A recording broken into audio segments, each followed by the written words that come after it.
कह रहा है कि निम्नांकित के बारे में 20 शब्दों में लिखें। 20 शब्द में लिखना है। पहला है आपका छापा खाना। छापा खाना वह स्थान जहां मुद्रण यंत्र के उपयोग से छपाई किया जाता है, जहां मशीन वगैरह रखा जाता है, छापा जाता है, तो उसी को क्या कहा जाता है? छापा खाना।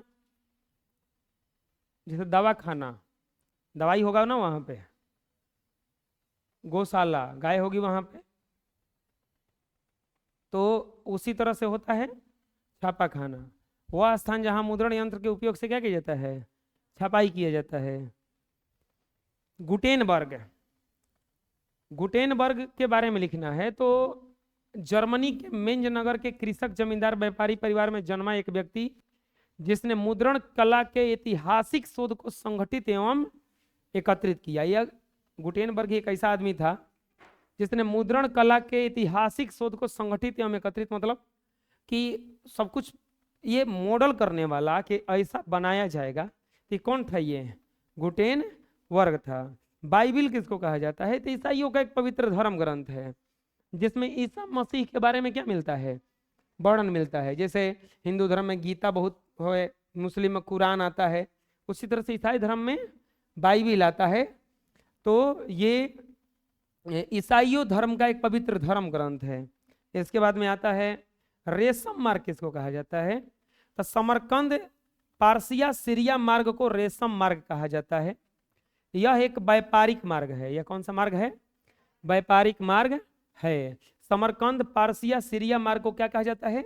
रेशम मार्ग कहा जाता है। मराठा, मराठा बाल गंगाधर तिलक के संपादन में 1881 ईस्वी में बंबई से अंग्रेजी भाषा में प्रकाशित एक समाचार पत्र है। मराठा एगो न्यूज़पेपर था जो बाल गंगाधर तिलक के संपादन में 1881 में कहां से छापा गया था? बंबई में। और उसका भाषा क्या था?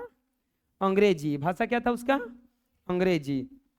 यंग इंडिया, याद कीजिए, महात्मा गांधी द्वारा प्रकाशित एक पत्रिका है जो राष्ट्रवादी विचारों से क्या था? ये ओत प्रोत का मतलब होता है कि जो उसमें विचार मिलते हैं वो कैसा मिलता है?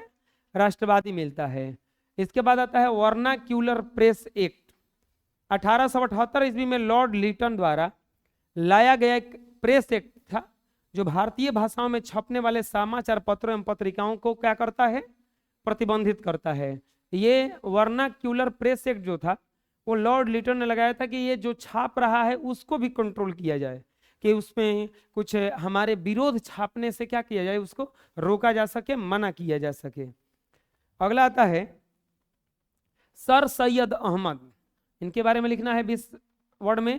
तो अलीगढ़ जनरल नामक पत्र के संपादक जिसने राष्ट्रवादी आंदोलन में महत्वपूर्ण भूमिका निभाई। ये भी एक संपादक थे जो राष्ट्रवादी आंदोलन में बहुत ज्यादा भूमिका निभाए। इसके बाद आता है प्रोटेस्टेंटवाद। मार्टिन लूथर द्वारा पोप के अधिपत्य का विरोध करने के लिए अपनाया गया एक मार्ग प्रोटेस्टेंटवाद कहलाता है। वो क्या है? तो मार्टिन लूथर ने पोप के अधिपत्य का विरोध करने के लिए वो तरीका अपनाया था कि क्या तरीका हो सकता है, इसी को कहा जाता है प्रोटेस्टेंटवाद। क्या कहा जाता है उसको? प्रोटेस्टेंटवाद।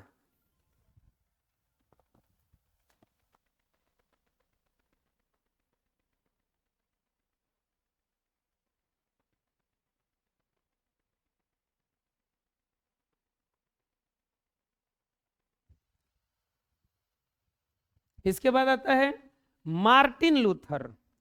तो मार्टिन लूथर कौन थे? एक धर्म सुधारक थे जिसने रोमन कैथोलिक चर्च की कुरीतियों की आलोचना करते हुए अपनी 95वें संस्थापनाएं लिखी। मार्टिन लूथर कौन थे? एक धर्म सुधारक थे। रोमन कैथोलिक चर्च वही लिखे थे ना कि चर्च में ये जो बातें बताया गया है कि ऐसा ऐसा होता है वो कुछ गलत है, उसी में तो सब इक्विजिशन चलाया था ना कि नहीं इसको रोका जा सके। तो वो थे, कौन थे? मार्टिन लूथर थे।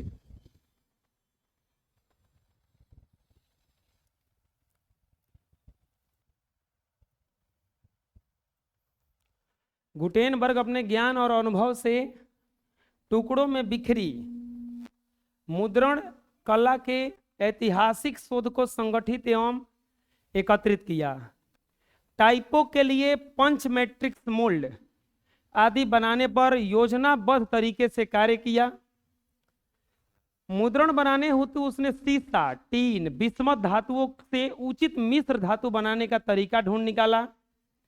उसने हैंड प्रेस में लकड़ी के चौखट में दो समतल भाग प्लेट एवं बेड में एक के को नीचे और दूसरे को समांतर रूप से रखा।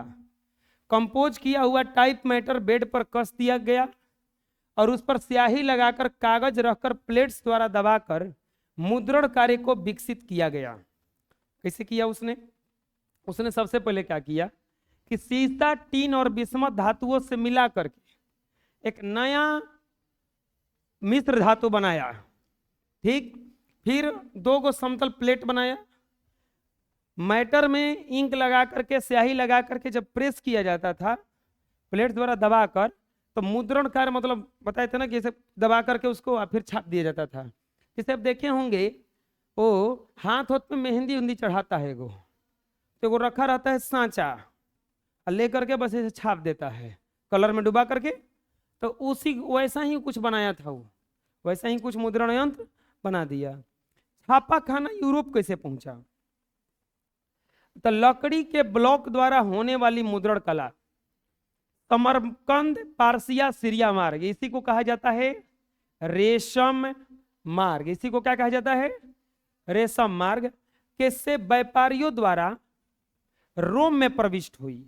13वीं शताब्दी के अंत में रोमन मशीनरी एवं मार्को पोलो द्वारा ब्लॉक प्रिंटिंग के नमूने यूरोप पहुंचे। वहां इस कला का प्रयोग ताश खेलने एवं धार्मिक चित्र छापने के लिए किया गया। इस मार्ग से मतलब क्या होता है? जैसे एक खबर यहां से निकला, अब ये खबर यहां पे कैसे पहुंचा होगा? कौन खबर उड़ के नहीं गया होगा? खबर उड़ के गया होगा। एक बात होता है ना कि देखो हम तुमसे बता रहे हैं, किसी से बताना, हम तुमसे बता रहे हैं किसी से बताना मत। तो ये बतिया सब कोई जान जाता है, बस कोई से बताता वो दूसरा से कह के कहो तो देखो तुमसे बता रहे हैं बताना। तीसरका के पास गया, वो तीनों मिलके तीन को बताया और हम तुमसे बता रहे किसी से बताना। ऐसा ही करते करते सब कोई बतिया के पता चल जाता है, लेकिन कोई कोई के बताता, क्योंकि मना किया गया है कि कोई से बताना। पोल कब खुलता है कि हम इससे कहे थे कि किसी से बताना मत, ओकरा से कहा कैसे से घूमते घूमते घूमते घूमते लास्ट में कौन आया हमरे से कहने लगा। हमरे से शुरू हुआ था, हमरे से कहने लगा कि देखो ना ऐसे सब बात हुआ है, कोई से कहियो मत करिए। तोरा से के कहा तो वो बाद में मतलब ये फैलाया है। ऐसा ही क्या हुआ था ना वो कि धीरे धीरे बढ़ते बढ़ते इस मार्ग से पहुंच गए कहाँ? रोम में। 13वीं शताब्दी के अंत तक रोमन मशीनरी और मार्को पोलो द्वारा ब्लॉक प्रिंटिंग के नमूने यूरोप पहुंचा। वहां पर सबसे पहले ताश बनाया, फोटो बनाया, धार्मिक चित्र छापा। सर विलियम कैंटन मुद्रण कला को इंग्लैंड लाए। पुर्तगाल में इसकी शुरुआत 1544 ईस्वी में हुई। इसके बाद आधुनिक रूप से अन्य देशों में हुई। ये धीरे धीरे करके चारों तरफ ये फैल गया। पांडुलिपि क्या है? इसका उपयोगिता क्या है? तो देखो पांडुलिपि क्या है।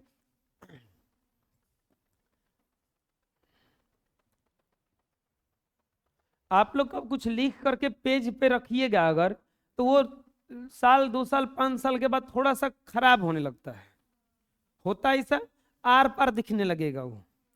लेकिन नोट जो छपता है वो नहीं खराब होता है।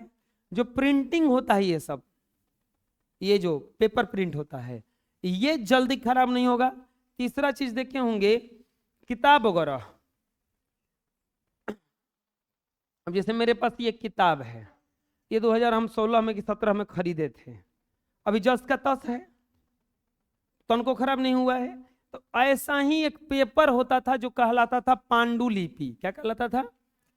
पांडुलिपि। विभिन्न चित्रों के प्रयोग द्वारा लिखाई को पांडुलिपि कहा जाता था। भारत में छापाखाना के विकास के पहले हाथ से लिखकर पांडुलिपियों को तैयार करने की पुरानी और समृद्ध परंपरा थी। रामायण, महाभारत, पुराण, उपनिषद आदि पांडुलिपियां ही थी जो बाद में पुस्तक के रूप में मुद्रित की गई। पहले यह ताल पत्रों तथा विभिन्न प्राकृतिक उपकरणों पर लिखी जाती थी। पांडुलिपि की उपयोगिता यह है कि यह हजारों वर्षों तक सुरक्षित रखी जा सकती है और इससे लाखों लाख पुस्तकें छापी जा सकती है। ये बहुत ओरिजिनल होता था, ये खराब नहीं होता था। इससे कितना भी प्रिंट मारिए ये जल्दी खराब नहीं होता था। प्रिंट का मतलब जैसे उसमें इंक लगा लगा करके छापना भी तो है, तो ये सब जल्दी खराब वो होता ही नहीं था। वो हाथ से लिखा हुआ कुछ एक सामग्री था जिसको क्या कहा जाता था, पांडुलिपि। समझ में आ जाएगा। अगला, लॉर्ड लीटन ने राष्ट्रीय आंदोलन को गतिमान बनाया कैसे? वो होता है ना कि जितना आप हमें दबाइएगा हम उतना ही ज्वाला बन करके निकलेंगे। अमित शाह जब जेल गए थे ना पहला बार, तो एक बात कहे थे कि अभी हम जा रहे हैं, तो ऐसे बोले थे कि हम समुंदर हैं, कम पानी देख करके मेरे किनारों पर घर मत बनाना, हम दोबारा लौट के फिर आएंगे। ये बहुत बड़ा बात था कि अभी हम जा रहे हैं तो ये मत समझना कि हम चले गए हैं समुंदर में, पानी चाहे नदी है, हम पानी थोड़ा कम हो गया है, दोबारा फिर हम वापस आएंगे, तो फिर घर मत बना लेना, तो बहवा देंगे उस दिन हम तरह के। तो वही हाल है कि लॉर्ड लीटन ने राष्ट्रीय आंदोलन को गतिमान बनाया कैसे? तो लॉर्ड लीटन जो थे ना, वो क्या किया था, वर्नाक्यूलर प्रेस एक्ट लाया था, याद है? वर्नाक्यूलर प्रेस एक्ट लाया, और प्रेस वालों को क्या करना चाहा, वो दबाना चाहा कि तुम लोग ये मत छापो, ये मत छापो। इससे भारी असंतोष हुआ, प्रतिबंध लगाया, और किसा गया, जैसे आपको तो एक तो खाना नहीं दिया जा रहा है और दूसरा में तरह तरह का अगर काम कराया जा रहा है, तो लास्ट में क्या होता है, पटकने लगता है आदमी उठा उठा के सब, कि एक तो खाना नहीं खा सकते, दूसरा में पैसा नहीं खा सकते, और तीसरा में कामों करवाओ थोड़ा सा, ले नहीं होगा ऐसा। तो उसी वही हाल हुआ। अंग्रेजी समाचार पत्र सरकार का क्या करते थे, देशी समाचार पत्र क्या करते थे, नीतियों के विरोध। सरकारी और सरकारी अव्यय की खबरों से असंतोष था। लीटन ने वर्नाक्यूलर प्रेस एक्ट द्वारा भारतीय समाचार पत्रों पर प्रतिबंधे लगा दिया, जिससे जनमानस उद्वेलित हो गया और इस राष्ट्रीय आंदोलन को बहुत बल मिला। राष्ट्रीय आंदोलन और गतिमान हो गया। समझ में आ गया। नेक्स्ट, इनक्विजिशन से आप क्या समझते हैं, हम ये समझाए हैं। कैथोलिक चर्च के पादरियों ने ईश्वर एवं सृष्टि के बारे में अपना विचार दिया और लोग उसे मान रहे थे, लेकिन बाइबिल जैसे ग्रंथों के छपकर बाजार में आने से ईश्वर एवं सृष्टि के बारे में रोमन कैथोलिक चर्च की मान्यताओं के विपरीत विचार आने लगा, जिससे कैथोलिक चर्च क्रुद्ध हो गया।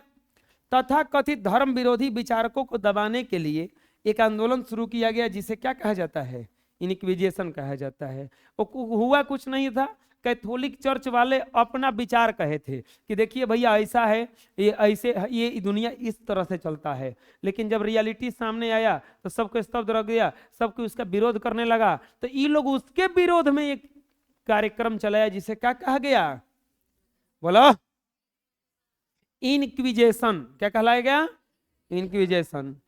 स्वतंत्र भारत में प्रेस की भूमिका पर प्रकाश डालें। स्वतंत्र भारत में प्रेस की भूमिका पर प्रकाश डालें।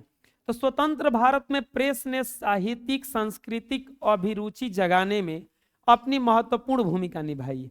प्रेस ने समाज में नवचेतना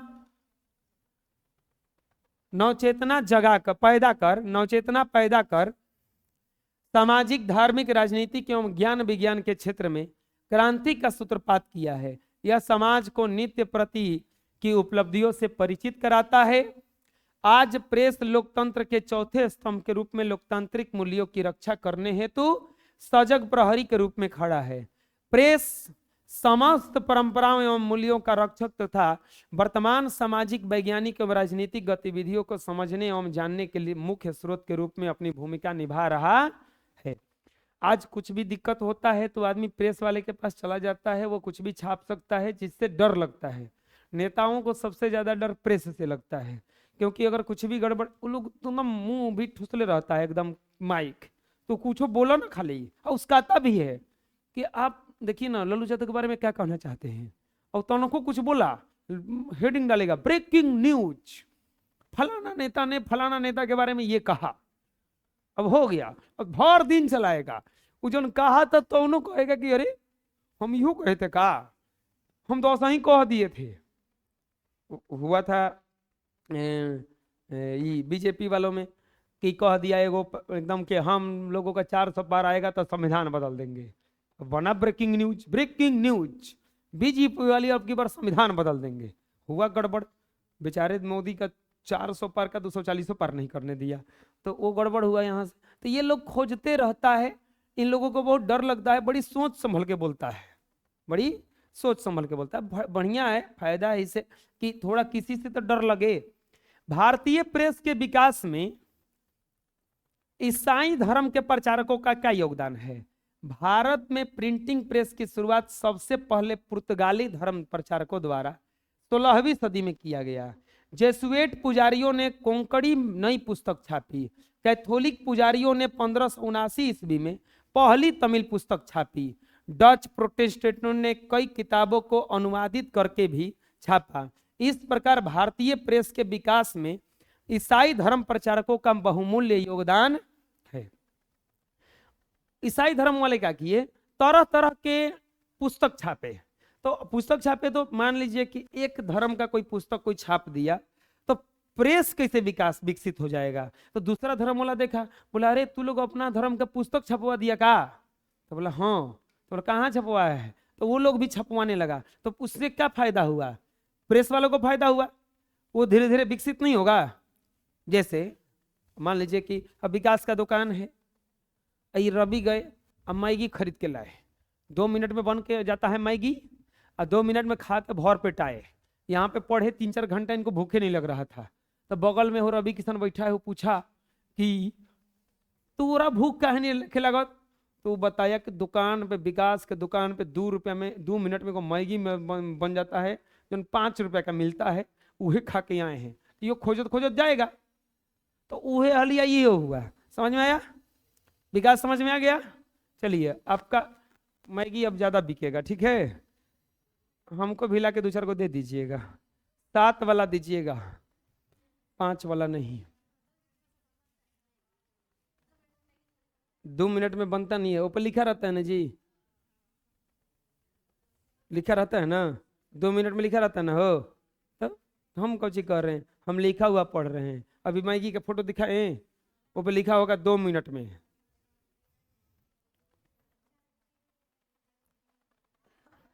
आए 4 रुपए को मैगी फ्री मिलता है क्या जी? अब तो लोग देता नहीं है।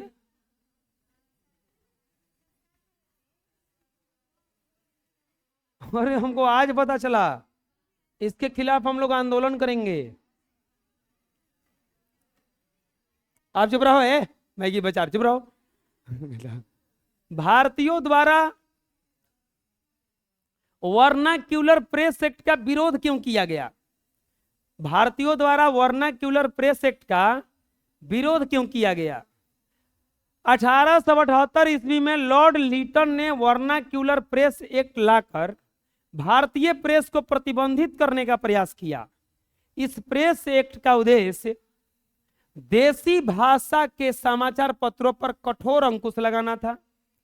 अधिनियम के अनुसार भारतीय समाचार पत्र ऐसा कोई समाचार प्रकाशित नहीं कर सकते थे जो अंग्रेजी सरकार के प्रति दुर्भावना प्रकट करता हो।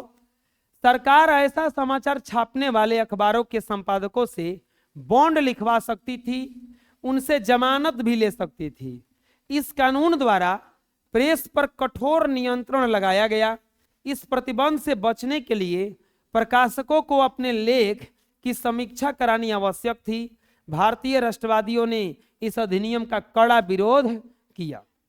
मतलब क्या था कि भारतीयों द्वारा वर्नाक्यूलर प्रेस एक्ट का विरोध क्यों किया गया, उसका कारण क्या था? उसका कारण था कि वो लॉर्ड लीटन जो था वो समाचार पत्रों पर ही प्रतिबंध लगा रहा था। प्रतिबंध का मतलब कि उसको क्या छापना है क्या नहीं छापना है, ये आकर के समीक्षा करवाना है।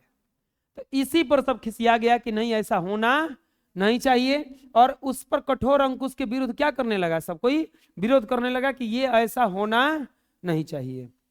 अगला आता है दीर्घ उत्तरीय प्रश्न, मुद्रण क्रांति ने आधुनिक विश्व को कैसे प्रभावित किया? मुद्रण क्रांति ने आम लोगों की जिंदगी ही बदल दी। आम लोगों का जुड़ाव सूचना, ज्ञान, संस्था, सत्ता से नजदीकी स्तर पर हुआ। फलतः लोक चेतना, दृष्टि में बदलाव संभव हुआ।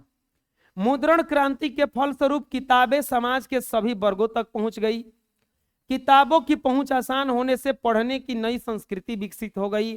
एक नया पाठक वर्ग तैयार हुआ, क्योंकि साक्षर ही पुस्तक को पढ़ सकते थे, अतः साक्षरता बढ़ाने के लिए पुस्तकों को रोचक तस्वीरों, लोकगीतों और लोक कथाओं से सजाया जाने लगा।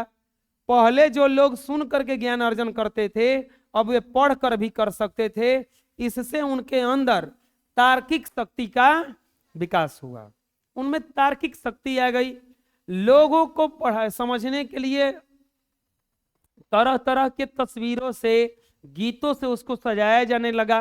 किताब समाज के हर वर्ग तक पहुंचने लगी, साक्षर वर्ग होने लगा, पाठक पैदा हुआ। तो इस तरह से आधुनिक विश्व को थोड़ा सा क्या हो गया, प्रभावित हो गया, इससे कुछ बदलाव आने लगा। अगर आप बदलाव लाना चाहते हैं तो बस एक के उपाय है। बच्चों में बदलाव कैसे आता है? 10 क्लास तक जाते जाते बच्चा बहुत ज्यादा बदल जाता है। वही जो नहीं पढ़ता है उसके व्यवहार में, जो पढ़ा हुआ रहता है उसके व्यवहार में बहुत अंतर होता है। पढ़ा हुआ के व्यवहार में, न पढ़ा हुआ के व्यवहार में देखिए कि पता चल जाता है कि नहीं ये लगता है कुछ पढ़ा लिखा आदमी है। कैसे आता है? किताब पढ़ के। अब बोलेंगे कि मान लीजिए हमारा नौकरी लग जाएगा तो हम क्या करेंगे, पढ़ना छोड़ देंगे ना। अगर आप सोचते हैं कि आपका जिंदगी बहुत बदल जाए तो टारगेट लेना है कि हम कुछ ना कुछ हमेशा पढ़ते, 24 घंटा में से आधा घंटा 15 मिनट कम से कम कुछ तो पढ़ेंगे। बोले बिल्कुल पढ़ेंगे सर, हम चुटकुल्ला पढ़ेंगे, कहानी नहीं, कुछ जीवनी पढ़ो किसी का, बदलाव तभी आ पाएगा। आपको पता है ये लोग जो किताब, ये बड़े बड़े जो भी आप सुनते हैं ना, जवाहरलाल नेहरू, चाहे आजकल के ये सब जो भी नेता हैं जो बहुत फेमस हैं, चाहे मोटिवेशनल स्पीकर हैं, ये सब हमेशा कुछ ना कुछ क्या करते रहते हैं, पढ़ते रहते हैं, ये खोजते हैं आखिर इनको स्टोरी मिलता कहाँ से है। ये मिलता है कहीं ना कहीं लिखा हुआ है उसी के बारे में। तो ये सब एक नया साक्षर वर्ग पैदा हुआ इस मुद्रण यंत्र के फलस्वरूप। पठन पाठन से विचारों का प्रचार प्रसार हुआ। तर्कवाद और मानवतावाद का द्वार खुला। स्थापित विचारों से असहमत होने वाले लोग अपने विचारों को फैला सकते थे। जैसे कोई विचार है, जैसे कभी टेस्ट होता है और कुछ गलती होता है तो आप लोग कहते हैं ना कि नहीं नहीं यहाँ पे गलती है। तो कब गलती है? अब सब तो कह नहीं पाता है, लेकिन जो पढ़ के ढंग से आया तुरंत कहता है कि नहीं आप एक ही तबिया में यहाँ देखिए, यहाँ पे ये बतिया लिखा हुआ है, या आप जो कहे थे वो गलती था। तो एक बात आता है नहीं सर, अब जो पढ़ा ही नहीं है तो तर्क कहाँ से देगा? वो तो कहेगा हाँ हाँ ठीक है हुई। मुद्रण क्रांति के फलस्वरूप प्रगति और ज्ञानोदय का प्रकाश फैलने लगा। लोगों में निरंकुश सत्ता से लड़ने के लिए नैतिक साहस का संचार होने लगा। पुराने परंपरागत मूल्यों, संस्थाओं या वायदों पर आम लोगों के बीच मूल्यांकन शुरू हो गया। धर्म और आस्था को तार्किकता की कसौटी पर कसने से मानवतावादी दृष्टिकोण विकसित हुए और इस तरह नई सार्वजनिक दुनिया ने सामाजिक क्रांति को क्या दिया? जन्म दिया। भारतीय प्रेस की विशेषताओं को लिखे। प्यारे बच्चों, भारतीय प्रेस की निम्नलिखित विशेषताएं हैं। यह न सिर्फ विचारों को तेजी से फैलाने वाला अनिवार्य सामाजिक संस्था बन गया, बल्कि ब्रिटिश सरकार के विरुद्ध भारतीयों की भावना को एक रूप देने, उसकी नीतियों एवं शोषण के विरुद्ध जागृति लाने एवं देश प्रेम की भावना को जागृत कर राष्ट्र निर्माण में महत्वपूर्ण भूमिका का निर्वहन किया। इसके द्वारा न्यायिक निर्णयों में पक्षपात, धार्मिक हस्तक्षेप, प्रजातीय भेदभाव की आलोचना करने से सामाजिक एवं धार्मिक हस्तक्षेप और प्रजातीय भेदभाव की आलोचना करने से, यहाँ पे कुछ दोबारा हो गया है, एवं धार्मिक एवं सामाजिक सुधार आंदोलन को क्या मिला, बल मिला। भारतीय जनमत जागृत हुए, जनमत मतलब भारतीय जो थे एक जैसा हो गए। इससे थोड़ा सा लेख वगैरह पढ़े कि नहीं, एक होना चाहिए। इसने न केवल राष्ट्रवादी आंदोलन को एक नई दिशा दी, अपितु भारत में शिक्षा को भी प्रोत्साहन, आर्थिक विकास एवं औद्योगिकरण एवं श्रम आंदोलन को प्रोत्साहित करने का कार्य किया। इसने शिक्षा को प्रोत्साहित किया, आर्थिक विकास, औद्योगिकरण, श्रम आंदोलन को प्रोत्साहित करने का भी यह काम किया। प्रेस ने राष्ट्रीय आंदोलन के हर पक्ष को, चाहे वह राजनीतिक, सामाजिक, आर्थिक या सांस्कृतिक, सबको प्रत्यक्ष रूप से प्रभावित किया। विदेशी सत्ता से त्रस्त जनता को सुमार्ग दिखाने एवं साम्राज्यवाद के विरोध में निर्भीक स्वर उठाने का कार्य प्रेस ने ही किया। सामाजिक सुधार के क्षेत्र में प्रेस ने सामाजिक रूढ़ियों, रीति रिवाजों, अंधविश्वास, अंग्रेजी सभ्यता के प्रभाव से लेकर लगातार आलोचनात्मक लेख लिखे। जो भी जिसे इसको दिखता था कि ये गलत है तो वो सब लिखा हुआ मिला ये प्रेस वाले। चाहे ऐसा नहीं है कि प्रेस का मतलब न्यूज रिपोर्टर खाली होगा, जो भी कुछ छप के आपके पास आ रहा है तो सब कुछ किसका बदौलत है, प्रेस का। एक कॉपी भी छप रहा है तो उसके भी लाइनिंग बनाना पड़ता होगा ना, तो उसका लाइनिंग भी बनाना पड़ता है। कागज सादा बनता है बिल्कुल ही, उसको अब कलरफुल चाहे लाइनिंग बनाना है, चाहे उस पर डेट पंच करना है, तो ये सब किया जाता है, ये अपने से नहीं बनता है। तो ये सब काम किसका था, प्रेस का। प्रेस भारत की विदेशी नीति की खूब समीक्षा करती थी। देश के राष्ट्रीय आंदोलन को नई दिशा देने एवं राष्ट्र निर्माण में भी प्रेस की महत्वपूर्ण भूमिका रही। राष्ट्रीय आंदोलन को नई दिशा देने मतलब कि राष्ट्रीय आंदोलन को कैसे करना है, क्या नहीं करना है, राष्ट्र निर्माण में प्रेस की महत्वपूर्ण भूमिका रही। अगला सवाल आता है कि भारत के राष्ट्रीय आंदोलन को भारतीय प्रेस ने स्वतंत्रता को कैसे प्रभावित किया, चाहे कैसे प्रभावित किया। तो प्रेस न सिर्फ विचारों को तेजी से फैलाने वाला अनिवार्य सामाजिक संस्था बन गया, बल्कि ब्रिटिश सरकार के विरुद्ध भारतीयों की भावना को एक रूप में देने, उसकी नीतियों एवं शोषण के विरुद्ध जागृति लाने एवं देश प्रेम की भावना जागृत कर राष्ट्र निर्माण में महत्वपूर्ण भूमिका का निर्वहन किया। 19वीं शताब्दी में प्रकाशित कई समाचार पत्रों ने राष्ट्रीय आंदोलन की भावना को विकसित किया। जैसे देखिए, मतलब प्रश्न कर रहा है कि भारतीय प्रेस ने राष्ट्रीय आंदोलन को कैसे विकसित किया। अब सुने होंगे महात्मा गांधी सविनय अवज्ञा आंदोलन चलाए और सहयोग आंदोलन चलाएंगे, ये 4 चैप्टर में पढ़ना था। तो वो बात पूरा भारत में कैसे फैलेगा, न्यूज है ना है। अब देखिए, मोदी जी को नोट बंद करना था तो कोई तो माध्यम था ना जहां पे आए 8 बजे, भाइयों बहनों आज रात 8 बजे से पुराने 500 के और 1000 के नोट बंद हो जाएंगे, कृपया इन्हें सब बैंक में जमा करा दे, बोल के चले गए। अंकल का काम था बोलना, चले गए। बाकी जनता लाइन में लग लग के नोट अपन जमा कराया। उसमें सबसे ज्यादा काला धन निकला औरतों के पास से, वो जो डूबा हुआ था। अब वो बेचारी क्या करेगी, सब रखे, अब तो फंस गई ना सब। इसीलिए मोदी जी का अगला बार सीट कम आया था, सब खिसिया आ गई थी।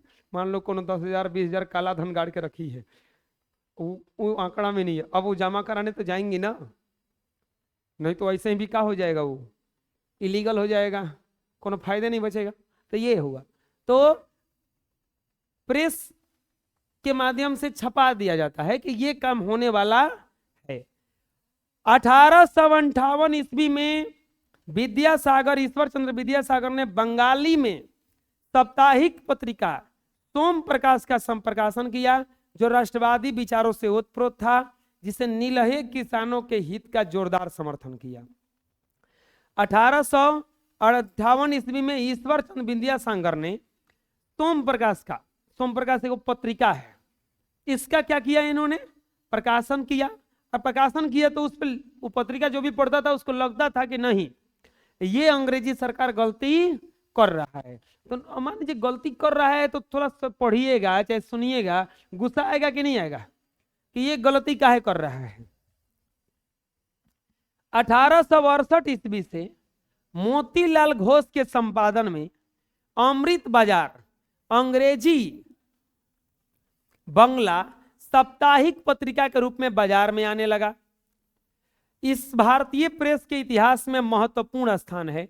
वर्नाक्यूलर प्रेस एक्ट से बचने के लिए रातों रात अंग्रेजी में प्रकाशित होने लगा, जिसने राष्ट्रीयता की भावना जगाने में महत्वपूर्ण भूमिका अदा की। भारतेंदु हरिश्चंद्र के संपादन में 1867 से प्रकाशित कवि वचन सुधा संपादकीय टिप्पणियां राजनीतिक सामाजिक विषयों पर होती थी, जो राष्ट्रवादी विचारों को सशक्त करने का काम कर रही थी। बाल गंगाधर तिलक के संपादन में 1881 ईस्वी में बंबई से अंग्रेजी भाषा में मराठा और मराठा भाषा में केसरी की शुरुआत हुई। दोनों पत्र उग्र राष्ट्रवादी विचारों से प्रभावित थे। इसका जनता पर बहुत व्यापक प्रभाव पड़ा। अरविंद घोष और वीरेंद्र घोष ने युगांतर तथा वंदे मातरम के माध्यम से उग्र राष्ट्रवाद फैलाने का काम किया। उग्र राष्ट्रवाद क्या मतलब है, क्या होता है? मारपीट वाला राष्ट्रवाद। महात्मा गांधी ने यंग इंडिया एवं हरिजन पत्रिका के माध्यम से अपने विचारों एवं राष्ट्रवादी आंदोलन का प्रचार किया। गांधी जी के सीधे एवं सरल लेख से आम जनता के साथ साथ क्षेत्रीय पत्रकारिता को भी राष्ट्रीय आंदोलन से जुड़ने के लिए प्रोत्साहन मिला। समाचार पत्रों ने न केवल राष्ट्रवादी आंदोलन को एक नई दिशा दी, बल्कि भारत में शिक्षा के प्रोत्साहन, आर्थिक विकास एवं औद्योगिकीकरण तथा श्रम आंदोलन को भी क्या किया? प्रोत्साहित करने का कार्य किया। मतलब समाचार पत्रों ने न केवल राष्ट्रीय आंदोलन को मदद किया, बल्कि यह हर काम में, शिक्षा हो, स्वास्थ्य हो, हर चीज में ये क्या किया? हर चीज से मदद किया कि ये देखिए यहाँ दिक्कत हो रहा। अगला है 19वीं शताब्दी में भारत में प्रेस के विकास को रेखांकित करें। भारत में समाचार पत्रों का उदय 19वीं शताब्दी के एक महत्वपूर्ण विशेषता है। यह न सिर्फ विचारों को तेजी से फैलाने वाला अनिवार्य सामाजिक संस्था बन गया, बल्कि ब्रिटिश सरकार के विरुद्ध भारतीय भावना को एक रूप देने, प्रेम की भावना जागृत कर राष्ट्र निर्माण में महत्वपूर्ण साबित हुआ। भारतीयों द्वारा प्रकाशित प्रथम समाचार पत्र 1816 ईस्वी में गंगाधर भट्टाचार्य की साप्ताहिक बंगाल गजट था। 1818 ईस्वी में व्यापारियों ने जेम्स सिल्क वर्धित नामक एक पत्रकार सेवा प्राप्त की। इसके बाद में इसकी बड़ी योग्यता से कलकत्ता जनरल संपादन करके लॉर्ड हेस्टिंग तथा जॉन एडम्स को परेशान तथा उलझन में डाल दिया। मतलब क्या हुआ? वो जो पेपर छापा उसमें वायसराय का, अंग्रेजों का दमन कैसे हो रहा है, कैसे ये लोग इंडियन पर दमनकारी नीति लागू कर रहा है, ये सब छाप दिया। इससे ये लोग परेशानी में पड़ गए।